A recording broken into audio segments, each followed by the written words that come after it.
Olá, boa noite para você que está chegando aqui comigo para essa live com o Dr. Paulo Falang, pediatra. Sejam todos bem-vindos. É uma alegria estar aqui hoje, recebendo esse profissional excelente, esse profissional que há mais de 40 anos atua cuidando de crianças, da saúde das nossas crianças, dos nossos bebês, dos nossos adolescentes. É com ele que eu vou conversar hoje. Daqui a pouco eu chamo aqui o Dr. Paulo. A grande interrogação dessa live é se hoje a necessidade da criança estar no ambiente escolar supera os riscos de uma possível contaminação pelo novo coronavírus, né? Como está sendo isso para você, para mim? Como o Dr. Paulo avalia isso no contato que ele tem com as crianças e com as mães, com as famílias? Os impactos da pandemia na saúde mental, desenvolvimento cognitivo, motor das nossas crianças. Nós vamos falar sobre diversos assuntos e nós queremos a participação de vocês. Envie sua pergunta. Tire sua dúvida agora aqui com a gente. A partir de agora a gente vai ficar 1 hora e eu vou entrevistar o Dr. Paulo, já está aí, e eu vou chamá-lo agora mesmo. Vamos receber o Dr. Paulo com o maior carinho.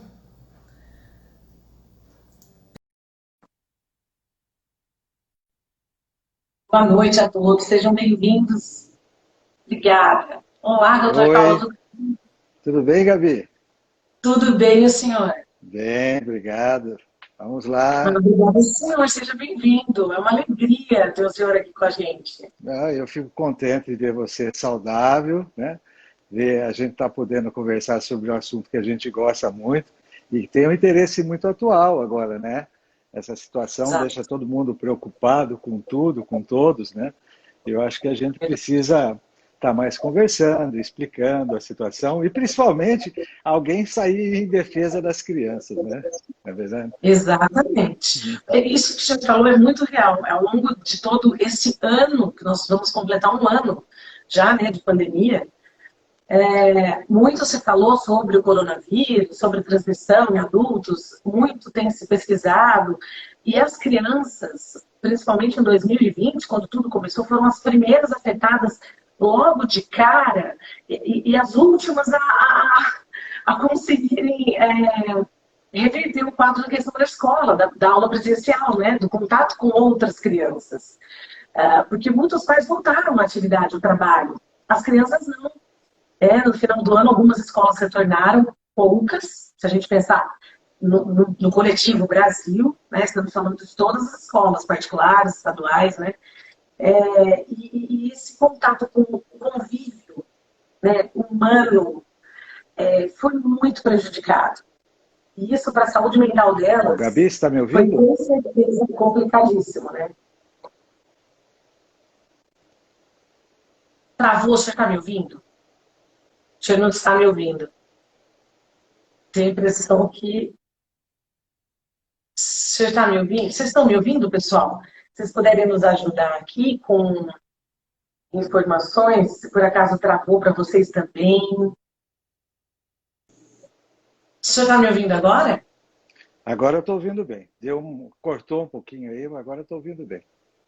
Ah, então tá bom. Bom, eu estava falando do impacto, já entrando no impacto para a saúde Sim. emocional das crianças, né? Esse É. período todo aí, as primeiras a entrarem em isolamento junto conosco, né? Nós todos juntos. Mas agora demorou bastante para que elas pudessem voltar a ter esse convívio, né? Agora que, na verdade, semana que vem o Estado libera para as escolas estaduais, né? Alguns estados e é uma situação que agora o Estado colocou a escola no grupo de serviços essenciais. Né? Por isso que a gente está podendo retornar dessa forma híbrida, né? Um pouco online, um pouco presencial. Como o senhor tem sentido isso em consultório? Então, Essa falta de flexibilidade.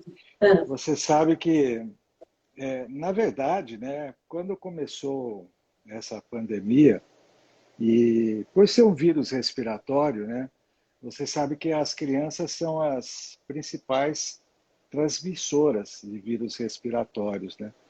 Então, é aquela preocupação, até a gente fala quando a gente está cuidando de crianças e a criança começa a ficar frequentemente gripada, frequentemente doente, com infecções de garganta, infecções de ouvido. Às vezes, uma das condutas é afastar da escola. E como esse vírus é enquadrado dentro de vírus respiratório, a primeira impressão que se teve é que afastar as crianças da escola seria uma boa conduta, porque ninguém sabia nada, né? Todo mundo achava que afastar a criança da escola seria o mesmo que evitar que ela trouxesse o vírus para casa, né? Porque ela que seria a grande transmissora. E por causa disso, né, a criança, o adolescente, né, pagou um preço alto, né? Está pagando até hoje um preço alto, né? Porque eles têm que ficar afastados e se você for ver quem fez a quarentena rigorosamente foram as crianças. É, Foram outras. Quem fez a quarentena rigorosa quando tem que ser, porque elas não têm o poder, né, da decisão. decisão. A decisão é sempre de algum responsável, né? Então elas fizeram a Sim. quarentena direitinho, né? E aconteceu o que tinha que acontecer com as crianças afastadas da escola. E aí você afasta a criança da escola, você tira ela daquele convívio social importante, principalmente os estímulos cognitivos que ela tem no relacionamento com os colegas, com os amigos, com idades diferentes, com professores, com os coordenadores. É lógico que você pode dizer que esses estímulos você tem em outros lugares, mas o sistema pedagógico da escola faz com que esses estímulos sejam sistematizados. E isso faz com que o aprendizado seja a consequência fluida disso, né? O aprendizado vem a decorrer dessa situação. Bom, e aí as crianças ficaram afastadas, sem a gente falar inicialmente do problema de saúde mental, a gente sabe que as crianças têm um processo de neuroplasticidade que é responsável pelo desenvolvimento neurológico do conhecimento, e essa fase ficou abortada. Pior ainda, né, Gabi? Pior ainda. Isso se deu no começo do ano letivo, né? Se deu no Sim. começo do ano letivo. E daí, vou chegar onde você me perguntou, na situação de consultório. Nós começamos a ver crianças com alterações de comportamento, né? Os próprios pais falam, olha, ela está diferente, né? Crianças agressivas, crianças deprimidas, crianças com ansiedade, crianças com alteração de suas funções fisiológicas, no sentido de diurese, de evacuação. Passaram Regressão nesse sentido, né? uma regressão, né? E a criança começa a ter uma coisa que você não via até então. Além das frustrações, né, da situação entediosa, né, ela passa a ter medo. E esse medo faz com que a criança comece a sentir receio que a escola vai ser um mal para ela. Então isso ela começa a assumir. E aí a gente vê, e eu acho fantástico isso, né, o papel de psicopedagogos, o papel de psicólogos. Eu fiz uma comparação de pacientes que eu encaminhei para psicólogo há um ano atrás e encaminhei recentemente. De um ano para o outro. É mais de 5 vezes o encaminhamento. Porque os pais passam a solicitar ajuda. Sim. Né? Eles estão precisando de ajuda para aquela situação. Né?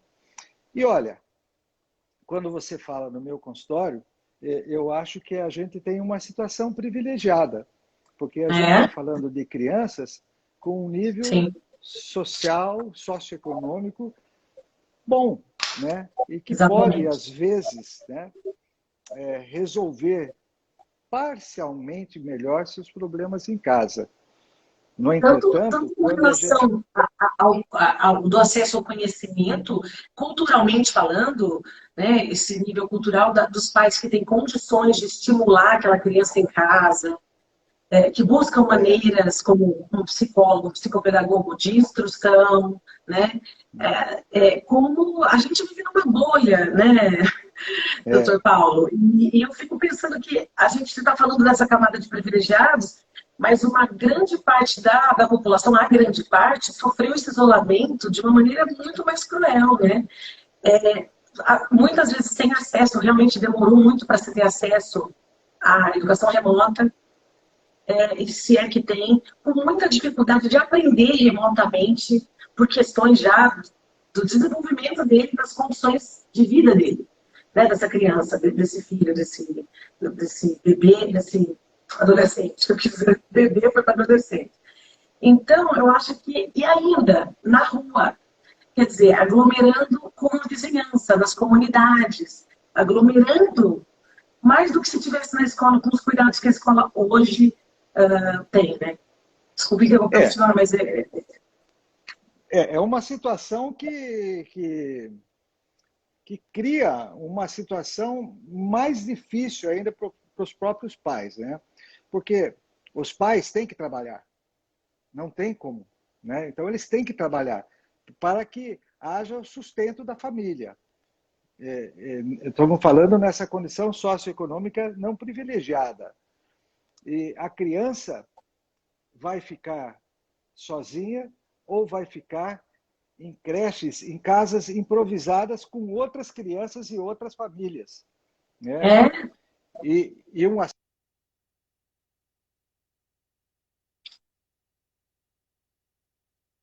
para mim travou. Como está para vocês?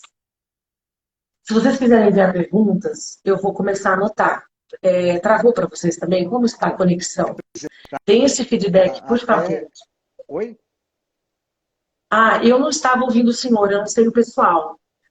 Eu disse que tem um fator fundamental que as crianças tiveram, vamos dizer, cortadas de si, várias crianças nesse nível menos privilegiado, que é o fator de nutrição, né? Porque a escola representava também um fator Também. alimentar importante, quando não a melhor refeição do dia, Com certeza. né? Então, isso acaba gerando, né, uma série de consequências, sem falar na violência, né, moral, Uhum. física, sexual, de maus Uhum. tratos, né, sem falar Porque, assim, nisso, que é uma porque situação tenebrosa. eu visito algumas comunidades o que eu vi ao longo desse tempo todo foi isso, criança na rua, doutor Paulo. Nas comunidades mesmo, na periferia, daqui de Piracicaba, eu via muita criançada junta, né, brincando. E, e não ia para a escola. Né? Então, é isso que você falou, além de não ter todo a merenda, que era oportunidade, a mãe continuou trabalhando, porque teve que trabalhar. Esse pessoal não retornou, a criançada não retornou, não retornava. E agora tem essa oportunidade, vai ser muito difícil esse retorno. Não vai ser fácil para a escola e nem para elas. Né?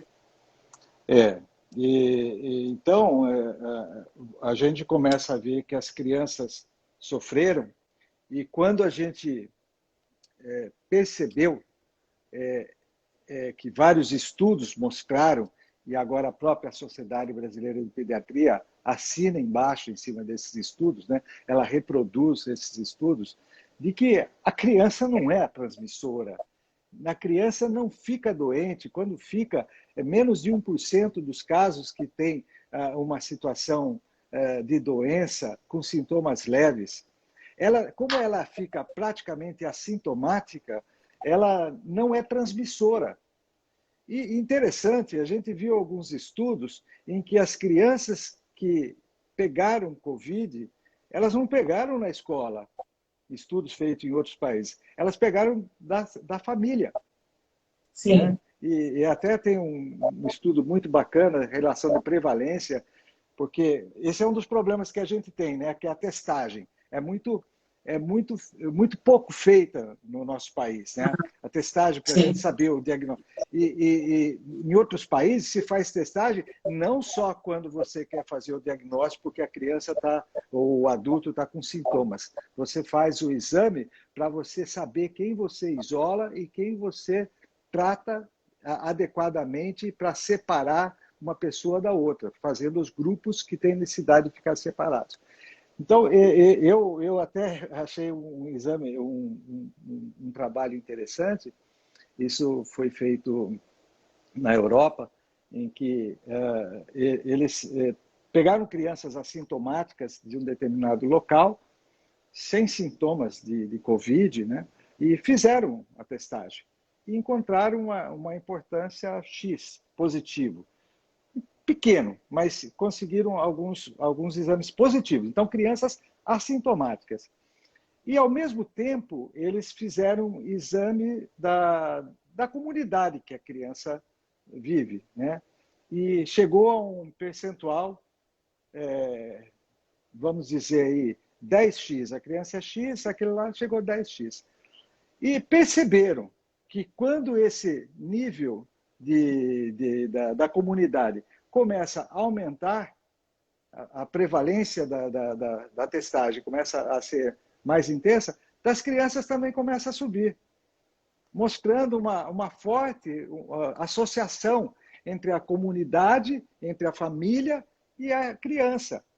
Existem algumas escolas que até usam esse método para fazer controle da situação, em cima de testagem. Estamos falando de Europa, né? Não estamos falando de Brasil. Sim, certeza. Aqui eu tenho um artigo publicado naquela revista científica, The Lancet, e é exatamente, fala sobre isso que a senhora acabou de mencionar. Em casos possuem uma forte correlação com taxas de infecção locais, estava ressaltando que era importante reduzir a transmissão na comunidade para manter as escolas em segurança. E não o contrário, não era da escola que partia do convívio escolar, mas da comunidade. Então é engraçado. Então, voltando lá no início que eu falei, a gente tinha uma preocupação que vírus respiratório, que a criança que era o grande vilão, ela que levava o vírus. Não. Agora a gente viu que essa situação é totalmente contrária. A gente não está dizendo que não precisa não ter segurança na escola, segurança para a criança. Não é isso que a gente está falando. A gente está falando que a criança não tem responsabilidade na transmissão do coronavírus.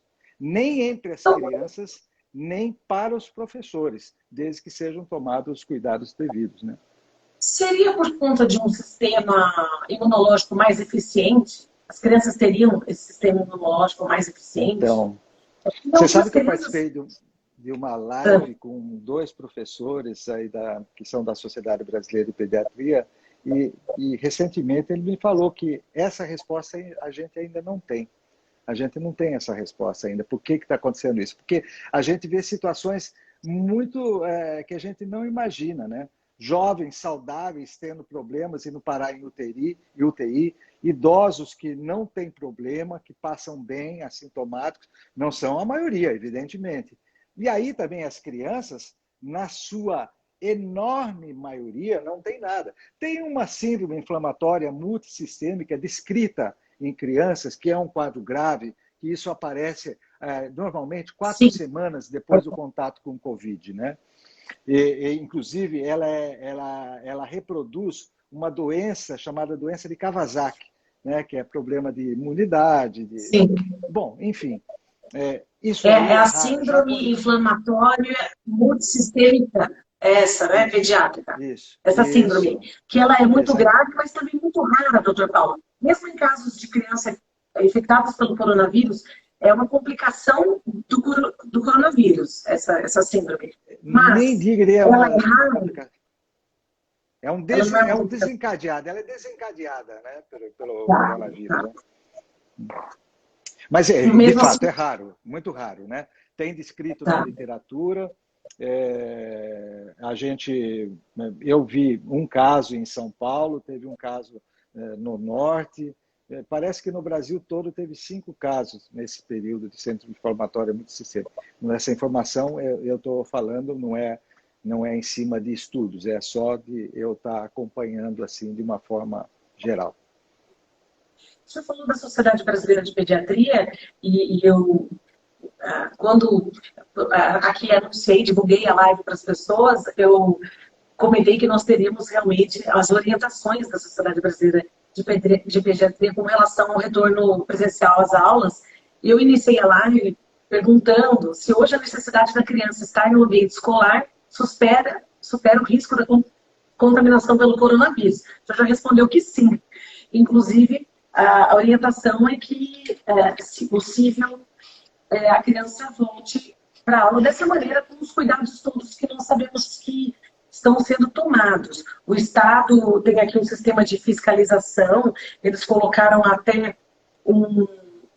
as escolas têm que seguir todo um protocolo, né, para conseguir voltar. Né? Eles estão monitorando tudo o que acontece nas escolas, tanto nas escolas estaduais quanto nas municipais e particulares.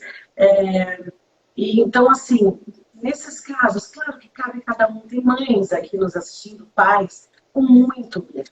Tem famílias que moram com idosos, que os idosos moram junto. Nós procuramos estar com os nossos idosos, porque hoje nós sabemos que a saúde mental deles é muito importante para que eles consigam, até para a questão da imunidade, para que eles tenham uma alegria de viver e consigam lidar com toda essa situação tão triste, complicada e duradoura de uma maneira mais leve e melhor. A nossa presença é importante na vida deles, né? Com cuidados também. Mas eu vejo muitas mães me perguntando isso. Mas eu vejo, ela vai ver os avós aos finais de semana. O senhor já falou que elas não são as super spreaders, né, em inglês, que é super transmissoras. Elas não são. As crianças. Os adolescentes também não. E esse fato delas trazerem para casa, o senhor já comentou no início da live. Elas não trazem para casa. Mas como é que funciona isso? Como que as crianças e os adolescentes, também os bebês, participam da cadeia? Eu sei que são 3 grupos diferentes, né? Vai mudando, né? A característica em cada um. Isso. Mas como isso? Muita gente não está optando por deixar o filho em casa, nas aulas online, porque hoje ainda é opcional, né? Você pode escolher se leva o filho à escola ou não, para aula presencial. E assim tem sido um fator determinante mesmo. Depois nós vamos falar um pouco das condições da escola, que é um item importante à parte. Mas aí falando dos super spreaders, né, que são os super contaminadores, né, eles não agem porque eles querem, eles agem porque eles têm condições de agir. E quais são as condições de agir? É o ambiente que propicia, né? É o ambiente pouco ventilado, é a aglomeração, ambientes fechados, né? Falta de distanciamento. Então, algumas perguntas que a gente faz para a gente mesmo, né? Primeiro, essa situação que está aí, que existe hoje, essa pandemia que todos nós queremos nos livrar, e se Deus quiser, o segundo semestre vai nos mostrar uma outra realidade. A criança teve participação nisso? A criança não teve participação. Muito pouca, porque até ontem elas estavam em casa. Nada. Agora, né? não é um pouco estranho, Gabi, a gente ficar falando, pôr a culpa na criança na escola, e a gente vê shopping aberto, a gente vê praia lotada, a gente vê a 25 de março, aquele movimento absurdo, a gente vê comemoração de time de futebol. Quer dizer, esse pessoal vai ficar na rua sempre ou vai voltar para casa? Quem está levando a contaminação? São as crianças ou são os adultos? É aquilo do estudo lá, né? Da comunidade. Exatamente. Quer dizer, a criança, ela vai pegar, mas ela não vai levar. E agora, uma explicação muito simplista. Por que a criança não transmite? Porque ela não tem sintomas. Como é que uma pessoa transmite para outra? Ela transmite para outra através dos sintomas. Ela está com tosse, ela está espirrando, né? Ela está provocando fomites, perdigoto, que ele passa para um, para outro. E aí o que acontece? A criança não tem sintomas. Ela está quietinha e está usando máscara, que é uma coisa importante. Meu filho não usa máscara. Máscara a partir dos 2 anos. É lógico que tem criança que não quer usar, mas eu acho que é outro trabalho pedagógico em cima da criança aprender a usar máscara, porque é importante para todo mundo que a criança use máscara, né? Então, é assim que eu respondo, Gabi. A situação que está aí, a criança não foi responsável. E a gente compara. A escola, ela tem um monte de protocolos que você está citando para a criança voltar. Agora, não Sim. tem protocolo para praia, né? Não tem protocolo para restaurantes. Tem alguma coisa, mas você sabe que isso você não consegue. Barzinho que está funcionando, que jovem está indo. Né? Perto de um apartamento que eu moro em São Paulo, que eu tenho em São Paulo, eu outro dia fui chegar à noite, era 10h30 da noite, eu não passava na rua de tanto jovem na rua, que era um lugar perto de uma escola, e ali os jovens bebendo, fumando, sem máscara. Uma coisa está normal. Esses jovens vão ficar na rua o tempo todo? Não vão ficar, eles vão voltar para casa. E aí sim entra o super spreader, porque aí ele vai trabalhar muito. Ele vai disseminar aí 30, 40 vezes. A gente sabe que a taxa de transmissão está 1,2 agora, que é uma taxa alta. Cada 100 Alta. crianças, cada 100 adultos transmite para 121. O super spread é 30 vezes isso aí. Ninguém sabe por quê.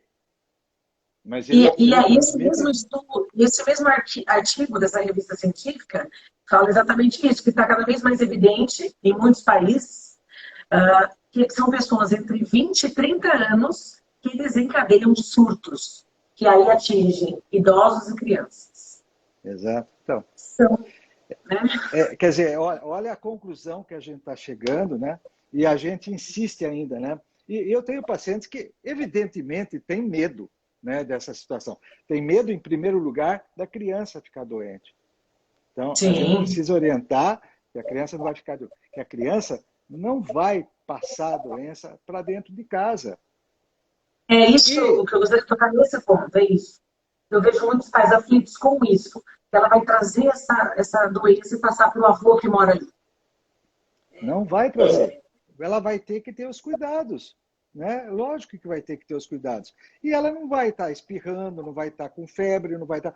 Lógico, se a gente vê uma criança que está suspeita, está doente, ela não precisa nem estar na escola para a gente falar que ela não deve ir na escola. É evidente, né? É uma coisa normal, vai ficar afastada. Independente de a gente saber se ela tem Covid ou não tem Covid, isso é normal. Uma criança com febre não deve frequentar a escola. Né? Uma criança que não está bem não deve frequentar a escola. O problema é que as crianças são assintomáticas. E como são assintomáticas, são baixas transmissoras. Não pode culpá-las de nada disso que está acontecendo. Qualquer sinal, primeiros sinais, isolá-las, aí sim, né? Afastá-las do ambiente onde possa ter o avô, a avó, o tio, né? O idoso. A gente cuida delas no ambiente... né? Então, quando a gente fala a escola, né, a gente começa a ver os protocolos que a escola tem que ter, né? E aí a gente começa a pensar naquilo que nós falamos há pouco aí, né? A precariedade do sistema público de saúde, né? A falta de planejamento, né, que houve, né? Quer dizer, houve um período grande aí, de uma maneira geral, né? Será que planejaram voltar à atividade, né? Ou ficou todo mundo afastado, sem planejamento, né? Então, esse é um problema, né? Porque os professores precisam estar preparados para lidar não só com a parte pedagógica, que é muito importante, mas eles estão preparados, têm que estar preparados para lidar com um ambiente diferente, com crianças diferentes que podem estar tendo problemas, como nós falamos, de saúde mental, e com crianças com suspeita de estar doentes, né? de doença física, da própria Covid. E aí, o professor tem um papel fundamental nisso aí. E aí a gente pergunta, será que o professor foi preparado para isso, né? Lógico que competência e capacidade ele tem. Eles não tem têm. dúvida. O problema é o preparo para fazer isso aí, porque ele vai ter com a que prática, né, doutor? ele vai ter que lidar com uma situação diferente. É isso que a gente vê. E a gente fica preocupado no sistema público, porque se a gente for ver, o sistema público tem um problema, é o transporte. Como é que a criança vai para a escola? Né? A circulação de pessoas, né, que envolve a escola. Então, Como são chega, coisas... quem chega, né? Não é só a criança, a gente não aperta o botão e ela vai parar lá, né? Já na carteira sentada. É isso aí. Antes você, né? Doutor Paulo, com relação aos bebês, né, até 2 anos, eles supostamente não, vamos desmistificar isso, né? Eles supostamente não poderiam ser contaminados com o vírus. Como tem acontecido essa infecção em bebês? O senhor presenciou isso na prática do consultório? Que tenha sido diagnosticado e tenha ficado evidente? Vejo crianças assintomáticas ou com sintomas leves, né, Bebês, né? Bebês que pegam de familiar. Isso que eu vejo. Familiar. Familiar, lógico. Então, é comum eu ouvir, olha, isso aí é todo dia, né? E eu digo, na primeira onda, né, ou melhor, vamos dizer, no início, porque para mim não é outra onda, as coisas estão acontecendo, né? No Sim. início, eu recebia um WhatsApp dia sim, dia não, né? Hoje eu recebo sobre paciente que tem Covid, no mínimo 3 WhatsApp por dia, né? E aí a pergunta que normalmente vem é assim, olha, eu estou com Covid, meu marido está com Covid, eu tenho um bebê em casa. Com certeza esse bebê vai estar com o Covid. Pode ser que ele não apresente sintomas, mas vai estar. E normalmente a gente explica que vai observar, vai acompanhar, eventualmente vai fazer exame do bebê. E esse bebê, então, ele vai ter o Covid. Só que, graças a Deus, né, se aparecer alguma coisa, eventualmente uma febre, coriza, isso é uma coisa que a gente vê, diarreia, né, a gente vê. E aí, por insistência até dos pais que querem fazer o exame, faz o exame e constata que está positivo, tá um RT-PCR positivo para Covid. Então, é isso que a gente vê. Essa criança também não vai ser responsável para transmitir para outras pessoas, esse bebê, né? Porque foram os pais que levaram para ela. E é uma coisa até que eu gostaria de ressaltar como pediatra, né? Os bebês que estão amamentando, né? As mães, mesmo tendo Covid, podem continuar amamentando. Ele não é transmitido pelo leite materno, ele é transmitido por via respiratória, né? Por contatos. Então, se a mãe tem máscara, todos tem estilo. máscara, exatamente. Então, ela pode continuar amamentando. Tá. Nas crianças, a manifestação pode ser uma manifestação igual a de um adulto, mas geralmente também é mais leve, né, doutor Paulo? Geralmente, Então, na maioria das vezes. 99% dos casos ou são assintomáticos ou têm quadros leves. 99% dos casos. Né? Na adolescência, é lógico que você tem um número um pouco maior, mas você tem também uma noção melhor do cuidado, né? Então, você pode lidar melhor com essa situação, né?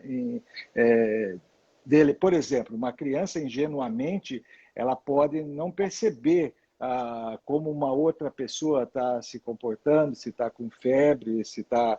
Enfim, a criança é ingênua até pelo seu próprio nível intelectual. Agora, um adolescente, ele sabe se virar melhor. Mas é uma coisa engraçada. Hoje eu vi uma coisa e eu falei, não pode ser verdade. A pessoa contou para mim, eu falei, olha, veja como é importante esse trabalho que você está fazendo, que é a informação, né? Sim. Uma pessoa contou para mim hoje no consultório, ela falou assim, que ela trabalhava num banco, né? E que a pessoa do lado, do caixa do lado, falou para ela assim, falou, olha, eu vou contar uma coisa para você, mas você não espalha por aí, né? Pois não, eu estou com Covid, trabalhando, né? Então, não, você está com Covid? Só que eu estou assintomática. E permitiram que eu trabalhasse porque eu estou assintomática. Olha, olha o absurdo que chega. Né? Então, gente do céu. Uma pessoa assintomática não quer dizer que não transmite, ainda mais um adulto trabalhando, né? Então, sim. Por isso que eu digo, A a gente precisa estar irresponsabilidade, falando, mas é falta de informação, doutor Paulo. É muita Essa falta de informação informação. tem que ser constante, estar falando. E aí a gente vai Sim, chegar na escola onde a gente quer chegar, que esses protocolos têm que ser muito bem seguidos. Não importa se é é. escola pública, se é escola privada, tem que seguir bem os protocolos, né? Na verdade, né, monitorar essa questão, fiscalizar a questão das escolas que sigam realmente os protocolos, é o que tem mais funcionado no mundo todo. Esse monitoramento das práticas adequadas de convívio agora nessa situação de pandemia, né, de contato, de aula. Foi a melhor prática que o mundo encontrou para poder dar, né, seguir a vida, para que a gente possa retornar a todas as atividades. O trabalho tem sido assim e agora as escolas, né? Não tem outro caminho. A gente É. não tem como agora achar que isso vai acabar, né, da noite para o dia, mesmo com a vacina, doutor Paulo. Ainda a gente tem um longo caminho aí a trilhar até todos serem vacinados. Tem a questão de eficácia, tem a questão das mutações, que a gente vai chegar nisso, se eu quiser já falar, das novas cepas. Eu estou muito É, curiosa para saber como antes de fica a questão falar da vacinação. Antes de falar nisso, eu gostaria de falar uma coisa interessante que eu gostaria que os pais observassem na escola, né? Apesar que isso já É, faz parte do protocolo. travou. Vocês estão me ouvindo, pessoal? Ah, acho que ninguém está ouvindo. Ninguém está ouvindo. Vocês estão Bastante. ouvindo? Ou travou? Oi, Gabi? Acho Oi! que Você você não estava me ouviu. Acho que você ouvindo? não ouviu. Agora eu tô, Tá já deu bom, uma tá bom. cortada aí. Então, É, eu falei pode que falar. essa situação de corte que fala, né? É. A criança está frequentando o mesmo ambiente escolar, né? Ela está participando de um sistema híbrido de revezamento, mas quando ela participa desse sistema, ela está frequentando com as mesmas crianças sempre, né? Isso é muito importante, né? Isso é como uma prevenção também que faz, né? Então, aquele Sim, grupo das crianças, ele se repete, não fica sim. misturando, né? Isso é uma coisa muito Não, importante. ótimo. Mas vamos Também falar de vacina, né? é permitido 35% dos alunos apenas na sala de aula, agora nas fases vermelha e laranja, porque o Estado está tomando o mapinha lá, né, entre laranja e vermelho. Não temos outras cores, são essas duas mesmo no momento. Vai ter uma reclassificação agora no final da semana. Isso hoje, dia 2 de fevereiro, porque as coisas mudam de uma maneira muito rápida, né? Novas informações chegam a todo momento. E então tem a questão do rodízio, a questão do número de alunos em sala, a questão, o rodízio, por quê? Eu tenho um dado aqui hoje que eu não imaginava que a adesão tivesse sido tamanha. De acordo com o Sindicato dos Estabelecimentos de Ensino de todo o estado de São Paulo, 70% dos pais que possuem filhos em escolas particulares, que já começaram as aulas, aderiram ao retorno às aulas presenciais. 70%, Olha, doutor Paulo. olha, que E, legal. não é? Segundo o presidente da entidade, os colégios privilegiaram alunos entre 0 e 8 anos, com mais dificuldades com o ensino remoto, porque tem muitas crianças menores. Quem que segura uma criança de 4 anos em frente ao computador para fazer alguma atividade por mais de 10 minutos? A não ser que seja no tablet ou no celular o joguinho que ela quer. Senão, Outra coisa né? difícil é isso, né? Que a gente esquece, né? Porque a gente tem possibilidade de ter telas grandes em casa, de ter um Exato. computador grande, com um processador rápido, sons maravilhosos, né? Agora, tem que lembrar que tem gente que está tendo aula num celular, né? E que esse celular é Exato. compartilhado dentro da casa, né? Então, isso é uma situação muito triste, né? A Doutor gente Paulo, vê... Oi? meu filho mais velho estuda na UFSCar, federal, né? Na Universidade Federal. Eles demoraram 6 meses para conseguir colocar em prática o ensino à distância, remoto. Ele perdeu um semestre da faculdade.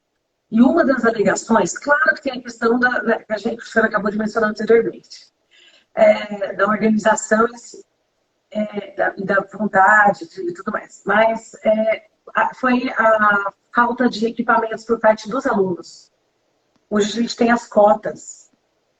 E muita gente não tem acesso, não conseguia no sistema nem o computador, alguns não tinham computador em casa, muito menos internet para conseguir assistir às aulas. A gente está falando da universidade, né? Então, essas mesmas crianças que eu vi nas ruas de alguns bairros, de algumas comunidades, muito provavelmente também, né? E daí é pelo celular, aquele celular é complicado. E mesmo essa questão de ficar longe da escola trouxe um acesso às telas por parte da nossa bolha social, dos mais privilegiados, muito grande, que também fez mal para essas crianças. Que é um problema.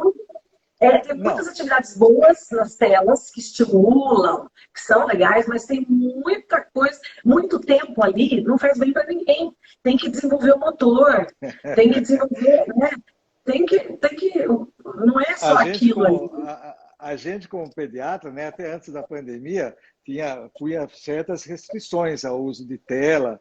Apesar que eu acho que essa situação vai mudar muito, porque as crianças hoje em dia elas são criadas em um ambiente totalmente diferente. Então a gente precisa se acostumar com uma nova realidade. Bom, mas enfim, há uma recomendação. Exato, há uma recomendação da Sociedade Brasileira de Pediatria absolutamente que contraindicava em algumas idades, depois tinha restrição, número de horas, tudo. E como é que fica agora? Agora a gente fala, não, agora vai para casa e fica usando o computador, fica usando tela.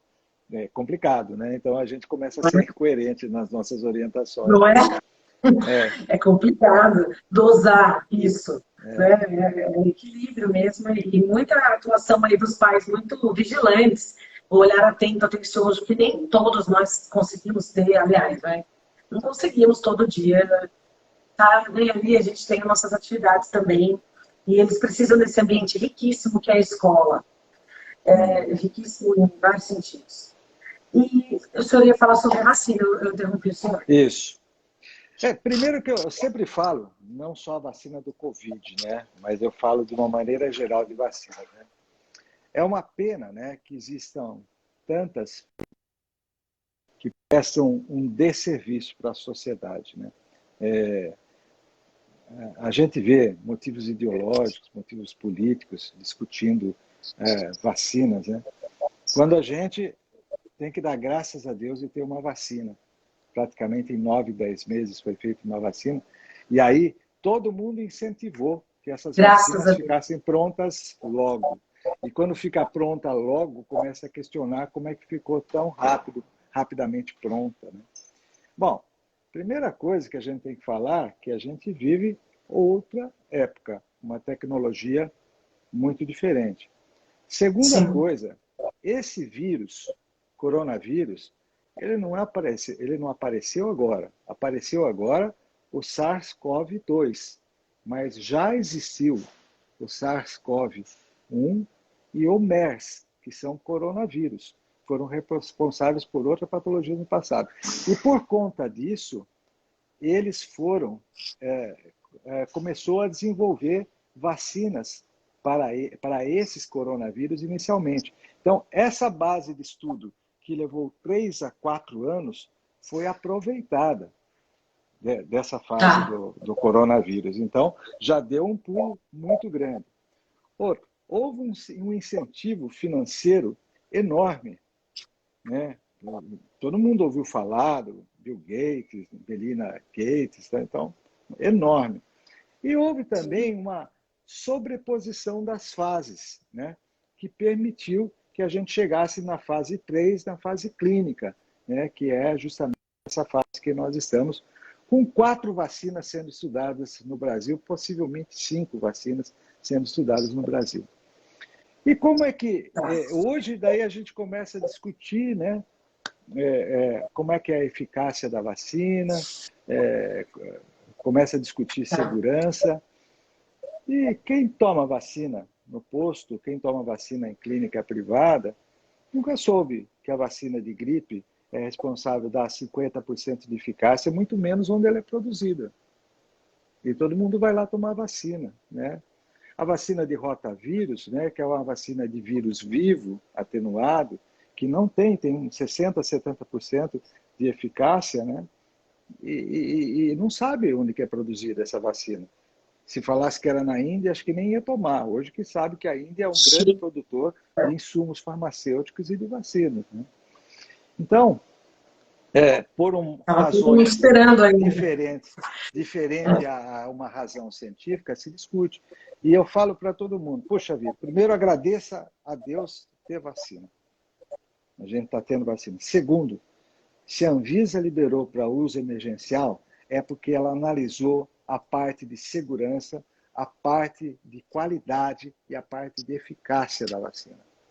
Doutor, mas agora, doutor Paulo, com segurança a gente pode tomar essa vacina. Bom, eu não tenho dúvidas disso, mas pode ter gente aqui nos assistindo que tem, né? Eu só comemorei, estou cheio de esperança com relação a isso. Eu vi que o senhor já tomou a primeira dose. Já.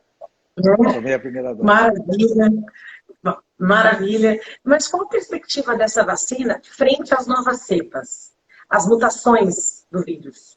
Então, vamos lá. Primeiro, que os estudos estão mostrando que essas variações de sequenciamento genético do coronavírus não influenciam as vacinas no momento atual.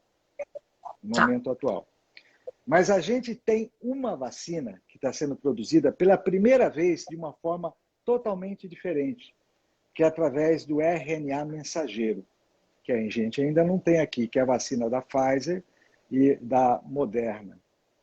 Essas vacinas, elas podem alterar o sequenciamento genético rapidamente e preparar para se adaptar aos vírus mutantes. Deu para entender? Porque o que faz? Você vai mandar um pedacinho do RNA mensageiro que ele vai ser colocado dentro do organismo. A partir do momento que ele leva a codificação da proteína que funciona como um antígeno e desencadeia no organismo a produção de anticorpos. E a partir daí, o RNA acabou. Então não tem que ficar com chip no organismo, não vai ficar com nada, entendeu? Aí ficou. Nós temos duas. Isso. Tem mais uma, duas, certeza, é da Pfizer e a Moderna, que é RNA mensageiro. E tem uma na China também, de RNA mensageiro. A China também está com uma vacina de RNA mensageiro. Bom, aqui no Brasil então, nós temos novas cepas, sabemos, né, já, da identificação delas. Em Manaus, agora em São Paulo também. Então, nós não temos essa vacina ainda, mas veja bem, nós estamos falando na necessidade.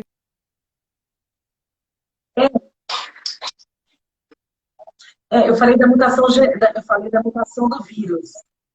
Sim, mas a mutação do vírus hoje não influencia as vacinas atuais. Eu estava em Manaus e não, da identificação. Mas também não. Em Manaus não. Tanto é que foi mandada a maior parte de vacinas para lá. Então, o que se sabe, lógico, eu estou falando o que eu li hoje. Tá? Hoje, né?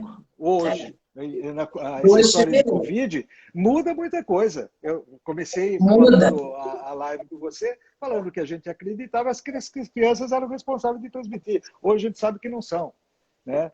E assim também é da vacina. A vacina hoje, ela pode estar servindo a essas mutações, essas variações que estão ocorrendo. Se vai continuar servindo amanhã, a gente não sabe. Agora, o que é mais importante a gente está vendo é a quantidade de pessoas que estão sendo vacinadas. E o tempo que leva para essas pessoas serem vacinadas. É importante que essas pessoas sejam vacinadas rapidamente e o maior número de pessoas sejam vacinadas. Então, as pessoas que estão no grupo de prioridade, elas têm que se vacinar. Elas vão ser chamadas e têm que se vacinar. Lógico que ninguém é obrigado a se vacinar, mas eu acho que é um dever. Prudente. Né? É um dever. Quer dizer, eu falo para todo mundo, bom, você tem uma opção, tomar vacina e não pegar doença, e não tomar vacina e pegar doença. Né? É uma escolha. É uma escolha.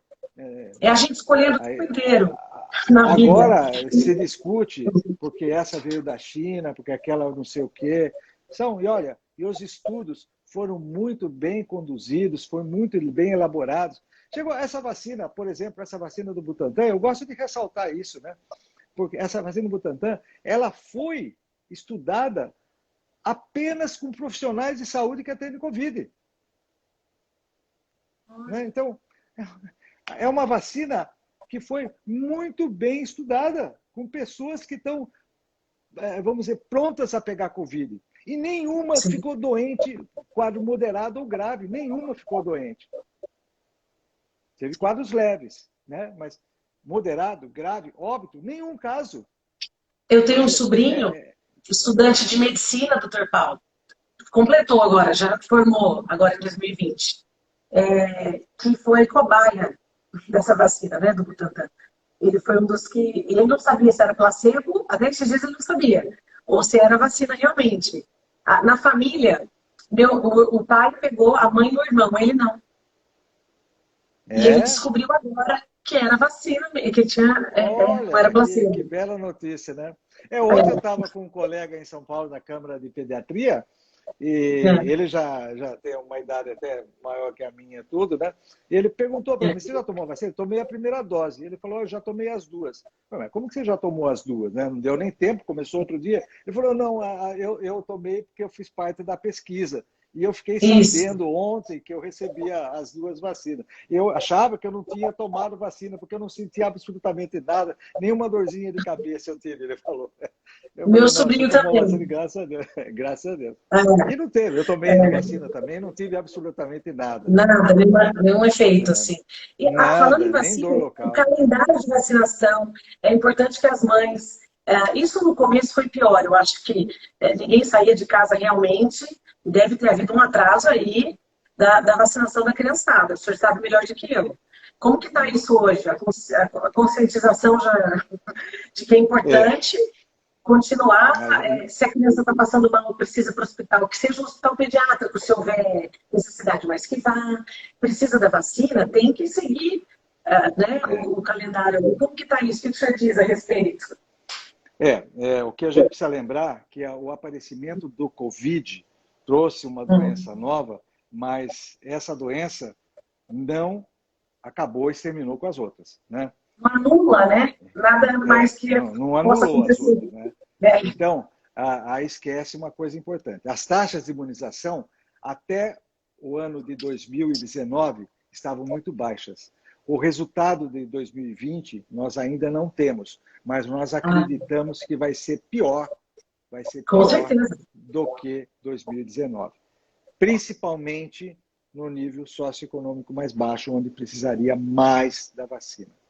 Então, a gente vê a vacina do sarampo, que ainda em queda, precisa ter 90% a 95% de imunização, está em 60%.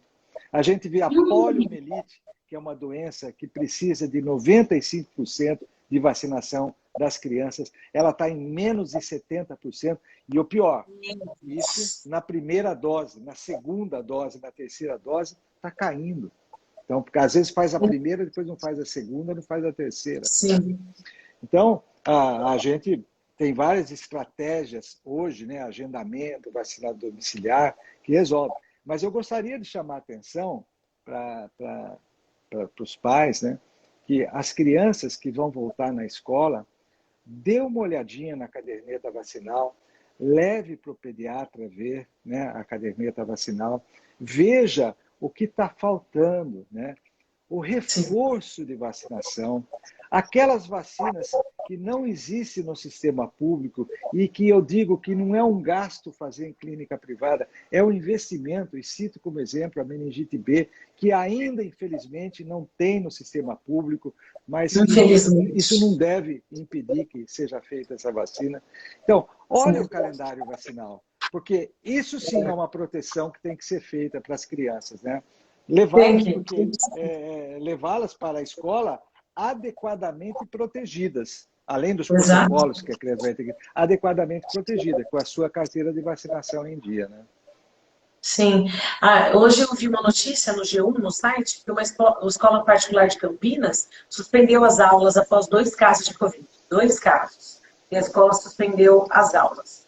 E já essa é a segunda escola em Campinas que suspende, por conta de casos assim. Isso a gente ainda vai enfrentar, vai ver muito, né, doutor Paulo? A gente precisa ver direito, porque, olha, Gabi, eu acho que você está melhor informada que eu. A gente lê tanta coisa, né?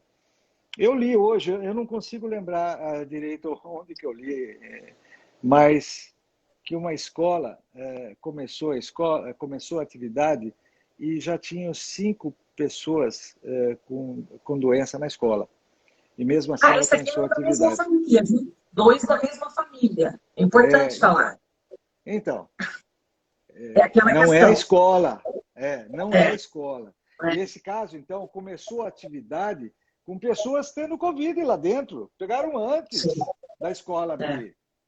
Você está entendendo? Sim. Então, alguma coisa está errada, lógico. Doutor Paulo, a gente aqui fez um isolamento bem severo no começo. Eu era neurótica. Eu passei 4 meses trancafiada com os meus filhos e meu marido. Eu vou contar aqui porque eu acho importante. Eu não sei quanto tempo a gente tem, eu estou sem relógio. Espero que tenha tempo ainda. E meu marido pegou, porque acho que no trabalho. Teve uma reunião, coincidentemente naquela semana ele começou a manifestar os sintomas. 3 dias depois.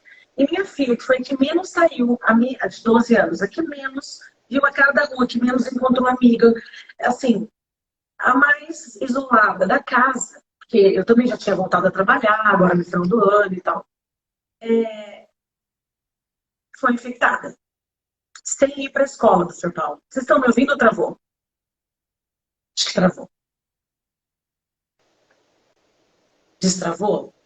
Agora O senhor me ouviu? O senhor me ouviu, não? Você falou da sua filha, Da minha que filha. é a que menos saiu. Até aí, tudo. entendi. Ela foi infectada em dezembro. Poxa. E sem ir à escola. Ela tinha frequentado a escola em outubro um pouquinho, que a escola reabriu para as aulas presenciais 1 vez por semana, 2 ela foi, eventualmente, mas em dezembro ela já não estava mais indo. E ela, naquela semana, tinha ido a um aniversário infantil, bem reduzido, de uma família muito próxima, mas tinha ido. Pouquíssimas crianças, 8 crianças, se não me engano. E ao dentista, só, porque ela não saía para mais nada. E entra nisso, aqui nós temos a prova viva. Né? Ela tem 12 anos, sem escola. Então, eu não sei. Então, aí que tá. Onde pega a Covid? É na escola? Não é na escola. Né? Então, eu acho que a gente por isso que eu quis contar aqui. Tem que ressaltar isso, né? A escola não é transmissor de Covid. As crianças não vão transmitir Covid. A realidade que a gente vive transmite Covid. E a gente precisa tomar cuidado para não ser contaminado. Mas, infelizmente, isso acontece. Infelizmente, isso acontece. E não é por conta das crianças.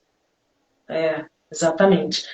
Como a gente é infectado, a gente não sabe. E o senhor acredita que ainda tem algo aí que a ciência não descobriu a respeito desse contágio? Porque aqui em casa, com esses 2 casos que eu estou contando para todo mundo aqui, meu marido, em outubro, minha filha, em dezembro, eu não dei PCR positivo, meus PCRs foram todos negativos nas 2 ocasiões, eu fiz mais de um, e meu filho mais velho também. Tem muita coisa que a gente não sabe da doença. A gente não sabe realmente, né? Que a ciência ainda não descobriu. Uma coisa que é importante falar a respeito de vacinas, que eu esqueci de falar, mas é bom a gente falar. Em relação à vacina do Covid, né? Ela hoje a gente sabe que previne a doença. Ela não previne infecção, né? Não previne infecção e não previne transmissão. Ou melhor, não se sabe. Não se sabe sobre a transmissão de quem não sabe transmissão foi de quem vacinado toma a vacina, né? Porque eu posso não ficar doente e posso ser portador. Sim. Né? Como várias doenças existem assim. Tanto é que tem muitas pessoas que a gente fala, principalmente meningite, adolescente, tem que tomar vacina de meningite, o adolescente, porque ele é o principal disseminador de meningite. Né? Então, é o adolescente que é o principal disseminador. Então, ele precisa tomar a vacina, porque a gente sabe que age também na transmissão. Porém, a vacina do Covid a gente não sabe ainda, e nem tem como saber. Vai saber daqui 1 ano, 2 anos, que a gente vai estar sabendo. Ao longo do tempo. É isso mesmo. Doutor Paulo, eu gostaria que as pessoas fizessem perguntas. Teve uma pessoa que comentou aqui, ó. Minha filha de 3 anos, ela tem um quadro sindrômico. Já atendeu várias vezes, foi atendida pelo Dr. Paulo. Ela positivou para a Covid e, graças a Deus, reagiu muito bem. Não sei ainda como infectamos. A gente nunca vai saber. A minha filha também não sei. Meu marido também, ele acha, né? Não dá para a É. gente afirmar como é que a gente Existem pode. algumas evidências, né? Porque você veja, esse final de ano aí, essas festas, tudo, né? E existe aí o que aconteceu depois, né? Lógico que tem relação uma coisa com a outra, né? Todo mundo relaxou. Eu acho que foi o que aconteceu? Todos nós Extremos. relaxamos, né? Porque começou a cair, a doença acabou. E mesmo todo mundo ouvindo, ó, lá na Europa está aumentando, está É acontecendo, verdade. a Itália está acontecendo a mesma coisa. Mas a gente não acredita que aqui vai acontecer o que está acontecendo lá. E Sim, aconteceu, né? E aconteceu. aconteceu, né? A E gente para foi de um ajudar extremo para o nisso, outro. houve aglomeração, né? Existem situações de famílias que a gente ficou sabendo 10 dias depois de Natal, de Ano Novo, que todas as famílias positivaram, né? E aí você foi ver uma pessoa que teve presente ali na casa e ela estava com uma rinite alérgica, né? Estava espirrando muito com uma rinite alérgica, e não era rinite alérgica, né? Era Não. Covid que a pessoa estava, né? Por isso que, assim, a qualquer sintoma, a gente tem que ficar atento. Já não Claro. levar a criança à escola, se puder, nesses casos, né? Já que a gente está falando do ambiente escolar, a gente fazer a É, nossa parte de atenção com relação aos sintomas, a qualquer sintoma, tudo bem. Tem muita gente falando, agora você tem uma dor de garganta e Covid. Mas a gente tem que considerar como responsabilidade social, como até tratamento precoce, você começar já, né, a procurar o médico, o que pode ser feito, a ficar atento aos sintomas, se o quadro vai evoluir de uma maneira negativa. Então, a gente tem que estar muito esperto agora com relação a tudo é, isso. Mas a gente que vai realmente deixar que os filhos participem das aulas presenciais nesse momento que é opcional, que eu acho que a tendência, não sabemos, mas é que acabe sendo obrigatório daqui a um tempo. Porque a gente vai ter que conviver, é a nossa nova realidade. Máscara, exatamente. Tem que álcool pensar assim. gel, não é? Tem que pensar assim, nós vamos levar ainda mais esse ano ainda, pelo menos, né, vivendo da forma como que nós estamos vivendo, apesar das vacinas, né? Sim, Porque olha a minha pergunta que eu falei para o senhor, que as pessoas, a maioria que eu converso tem essa dúvida. Espera um pouquinho. Como o senhor avalia o risco da criança infectar-se na escola, porque também pode acontecer, claro, e, apesar de todos os cuidados, e posteriormente contaminar pais e avós, trazer para casa, aquilo que o bom, senhor falou no começo. olha, os estudos e os trabalhos mostram, primeiro, que criança para criança se contaminar não é frequente, não é prevalente. Agora, isso não pode falar que nunca vai acontecer. Aí é um absurdo, né? Porque nunca não existe em medicina, né? Tudo é possível, né? Então também, vamos dizer, existe uma chance de ela vir para cá, para casa e até transmitir. Também os estudos mostram que isso não é frequente. Isso é uma chance muito pequena. E que se ela estiver tomando os cuidados, a chance de contaminação é muito grande. Tem um trabalho também que eu li que, se, por exemplo, a escola, se ela tiver com o protocolo sendo feito todo como tem que ser feito, a chance de contaminação é baixíssima. A chance de contaminação é baixíssima. E se ela vai mudando o protocolo, vai aumentando, até chegar à situação de como era antes da pandemia. O último grupo foi aquele do da pandemia. A contaminação ocorria muito frequente. Então, ninguém está falando ir para a escola sem cuidados, com os cuidados. Agora, por outro lado, a gente precisa comparar. Eu volto a insistir numa coisa que eu falo sempre. O que existe hoje foi a criança que provocou isso? Não foi. E o que existe hoje? Essa situação. Os pais, eu não tô falando que é culpa, não. Eu acho que todo mundo tem que sair, tem que trabalhar. Então, os pais têm que sair para trabalhar, têm que voltar para casa. Quem que é mais fácil contaminar? Os adultos ou a criança levar para casa? A criança que vai para um ambiente escolar totalmente controlado, com protocolos de segurança, tudo, e aquela pessoa que sai para ir no supermercado, para ir numa loja, para ir numa compra, para ir no Para trabalhar no banco restaurante, com Covid. para trabalhar no banco com a outra pessoa que conta em segredo que está com Covid. Quer dizer, quem que está correndo risco? Tá? Quem que está levando o risco para casa? Então, a gente precisa começar Doutor agora, Paulo, todos nós trazemos uma parcela de risco para as nossas casas. Todos nós. Cada vez que a gente pisa ali na calçada para pegar um delivery. Agora, veja bem, por que a criança precisa pagar um preço enorme para isso aí? A criança está naquela fase de desenvolvimento neurológico, né, que é importantíssima a escola. E a gente não está falando a situação que pode causar numa pessoa menos privilegiada, que começa a ficar muito tempo fora da escola, ela vai começando a entrar num fenômeno de evasão escolar, que só a pandemia já está responsável por 20% dos casos. Não querem voltar. É isso mesmo. Não querem voltar.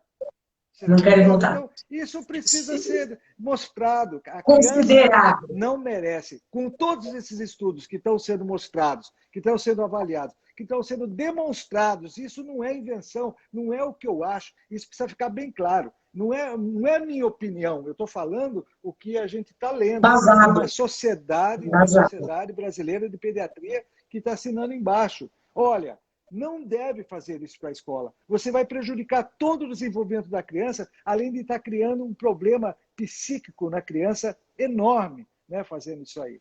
Então, cada um sabe. Então, Paulo, tem a questão da defasagem na aprendizagem. Tem a questão da defasagem na aprendizagem, que pode ser irreversível, sim, em alguns aspectos. Porque tem aquele timing, do cérebro da criança que o senhor falou, que se desenvolve, da neuroplasticidade. Né? Ela aprende muito rápido, ela absorve muito rápido naquele timing daquilo que ela precisa aprender. E ela não pode deixar de absorver tudo, né? De ter essa informação para que ela consiga ter um repertório para seguir adiante. Essa criança que volta hoje já para a escola, ela já está com muita coisa que ela não conseguiu assimilar na aula remota. Vamos falar a verdade. Por isso a dificuldade para ela era maior e para os professores também. Claro que as escolas se adaptaram, estão recebendo com todo carinho, atenção e cuidado nessa questão realmente do conteúdo e tal, mas isso não pode continuar se arrastando dessa maneira. Né? Eu nem tinha que estar falando isso, eu não sou especialista no assunto, mas eu tenho lido muito a respeito. Eu vejo a Sociedade Brasileira de Pediatria falando, eu vejo artigos científicos, estudei para essa live para falar com o senhor mais ainda, para essas últimas informações que eu trouxe aqui, além das que o senhor trouxe. E eu só vejo isso. Artigo em cima de artigo de revistas sérias de medicina, dizendo que o que uma professora falou aqui, a teacher Luciana, ela falou assim, eu gostei, o mal psicológico em afastar crianças da escola é maior do que essa contaminação. Mas não só o psicológico, todos os outros males. Todos os outros males. E outros, além do psicológico, que o senhor já comentou no início da live, né? Sim. Então, desculpa, eu falei um monte, mas eu acho isso mesmo, por isso eu escolhi esse tema. Eu não faço lives há 3 meses, 4 meses, eu falei, eu não posso deixar de trazer esse conhecimento através do senhor. Eu sei que é informadíssimo, eu adoro, é o pediatra dos meus filhos, é um profissional que eu respeito demais. E estamos falando aí do Dr. Paulo top, top mesmo. É top mesmo. Fico contente em ver a importância que você deu para esse assunto. Eu espero que muitas mães tenham ficado né, mais assim tranquilas, né, em relação ao retorno à escola. Eu espero isso, né? Tomara que a gente consiga colocar uma sementinha de esperança, de coisa boa para as crianças aí, né? Verdade. Você falou, o medo faz parte. A gente tem que sentir medo, é a nossa proteção natural. Mas a coragem também tem que fazer mais parte, mais do que nunca, dos nossos dias. A coragem com responsabilidade. A coragem com responsabilidade. E orientando os nossos filhos com relação a isso. Vamos ter coragem, vamos incentivá-los, dar um exemplo de coragem. E para viver, precisa ser muito corajoso. Para viver. Não espere, como é que se fala aquela frase? Não espere resultados diferentes, você sempre faz as mesmas coisas. A mesma coisa, é verdade. É verdade, é isso mesmo. Então vamos. Eu acho que esse tipo de informação tem que chegar ao maior número de pessoas possível. quem está ali nos assistindo, ó, vamos replicar isso, né? Vamos formar aí uma rede de informações, que aqui não é fake news, e a gente tem que ter muito cuidado com elas, estar sempre atento, checando nos veículos todos, nos mais renomados, para, né, a gente ter certeza do que está falando, mas com o Dr. Paulo aqui, a gente não tem dúvida nenhuma. Foi muito, muito esclarecedor. Eu gostaria de saber se mais alguém tem alguma pergunta, como o senhor quer, como mensagem o senhor quer deixar para todas essas mães e pais que estão aqui nos acompanhando. Olha, eu participo muito eu só gostaria de dar um exemplo que eu vi, né? Minha neta, ela está na escola, ela tem 5 anos, né? E ela passou esse ano, a gente percebeu a assim, mudança de comportamento dela antes de voltar para a escola e depois, né? Mas mudou assim uma coisa assim, ela ficou alegre. Ela ficou alegre, ela estava muito triste, ela estava muito depressiva. Não sei nem se chegou a ficar depressiva, mas a gente via que ela estava diferente. E aí depois com o retorno à escola, a gente vê o comportamento diferente. Então, o que eu quero falar é o seguinte, eu acho que você falou melhor do que eu posso estar falando. Eu acho que a gente pode ter medo, mas a gente precisa ter coragem. E coragem de enfrentar uma situação nova, de coragem de buscar coisas melhores para a gente e não imaginar, né, que se a gente ficar de braços fechados, braços cruzados, né, as coisas vão acontecer, que não vão acontecer. A gente tem que sair, tem que ir à luta e as crianças não podem pagar um preço, porque agora é a hora delas aprenderem. Não Sim. É daqui 1 ano, daqui 2 anos, daqui 3 anos. Agora é a hora. Né? Então não tem que ficar esperando, não, vou esperar isso acabar. Eu não sei quando isso vai acabar. Eu não sei, infelizmente, a gente não sabe. Então a gente tem que começar a trabalhar com essa situação, né, da forma como que está para enfrentar essa situação, infelizmente. Né? Então a ideia é que nutra em cada pessoa, né, essa esperança de dias melhores, mas com o enfrentamento da situação, não esperando que as coisas mudem por mudar. Tá bom? Enfrentamento, com essa responsabilidade. Alguém aí comentou que nas escolas públicas talvez não tenham equipamentos de proteção suficientes. Houve um comentário desse já faz algum tempo e não deu tempo de eu ler, a gente estava em outro assunto.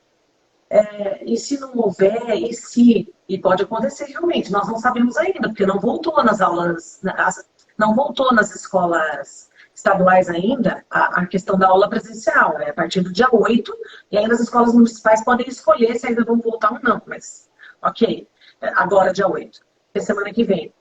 Eu acho que nesse caso, né? Se, aí a gente avalia as condições, né, doutor Paulo? Avalia a condição. O papel do pai e da mãe monitorar também, tá ali na escola para ver o que está acontecendo. São casos e casos, né? A gente precisa brigar, né, para que essas coisas aconteçam, né? Se a escola pública não tem, ela pode ter. Você deve ter visto também que a própria Unicef fez um ofício a todos os prefeitos eleitos, isso particularmente no Brasil agora, né, a respeito da importância das crianças voltarem a frequentar a escola e a importância das escolas estarem preparadas para receber os alunos com segurança, né? Mas que é muito importante a volta às aulas presenciais. Lógico, vamos fazer um sistema híbrido, vamos fazer uma forma de transição, uma evolução gradual, mas vamos começar a fazer. Cuidadosa. E a nossa orientação também como pais é muito importante, sempre, né, orientar essas crianças que estão voltando. Olha lá, realmente não tem equipamento de proteção. Faço parte da rede de educação, ainda não chegou nada para nós.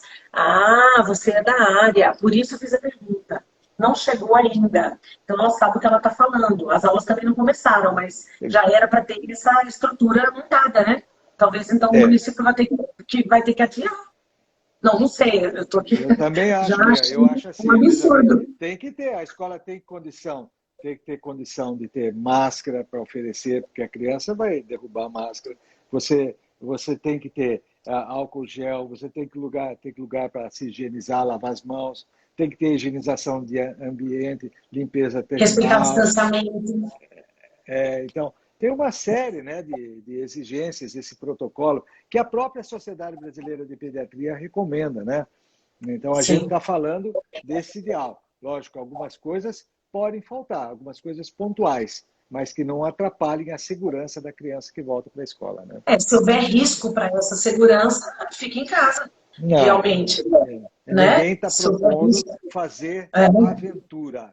A gente está É, propondo voltar à escola a gente com tem um segurança. enfrentamento com responsabilidade. E nós pais como fiscalizadores também, né? Só uma coisa que eu lembrei, né? Que existe uma preocupação dos professores, né? Em relação à vacinação deles, né? Para voltar à escola. A gente sabe que isso deve ocorrer, né? Porque, inclusive, você já falou no início, é um serviço essencial, né? Os professores também vão estar nessa fase. Mas a gente tem que lembrar que a vacina é uma ferramenta a mais na prevenção, e não é a única.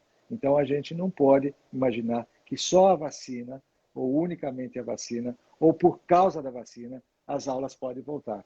Não é, porque as crianças não estão sendo vacinadas, e no primeiro momento os professores e os colaboradores também não.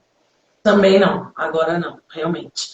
Muito bem colocado. Doutor Paulo, eu até agradecer ao senhor desde sempre pelo médico que o senhor é, o que o senhor representa para a minha família, para as famílias de amigos e de outros familiares mais distantes que também confiam ao senhor as crianças, aos filhos, por ter aceito esse convite, aliás, aceitando o meu convite desde 2016. Eu que agradeço você.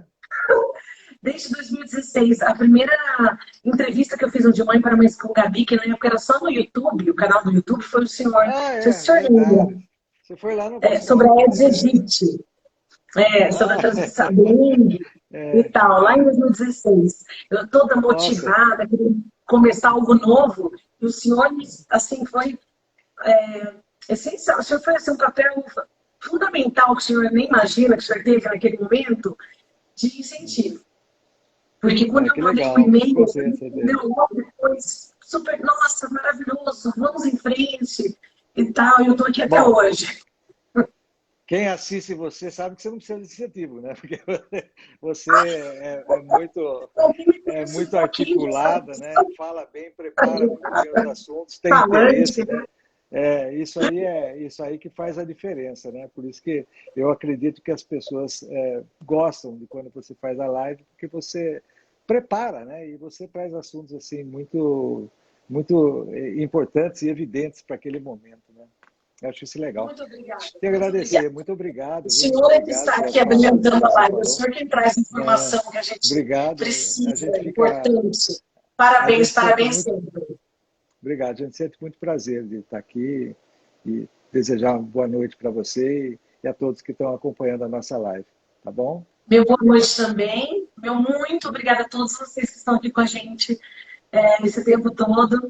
Espero que a gente tenha conseguido alcançar aí as expectativas de vocês com relação à informação sobre Covid, criança, manifestação, escola e tudo mais. Um beijo grande e até a próxima, se Deus quiser. Tchau. Saúde para todos, cuidado, coragem e responsabilidade. Tchau, tchau. Tchau.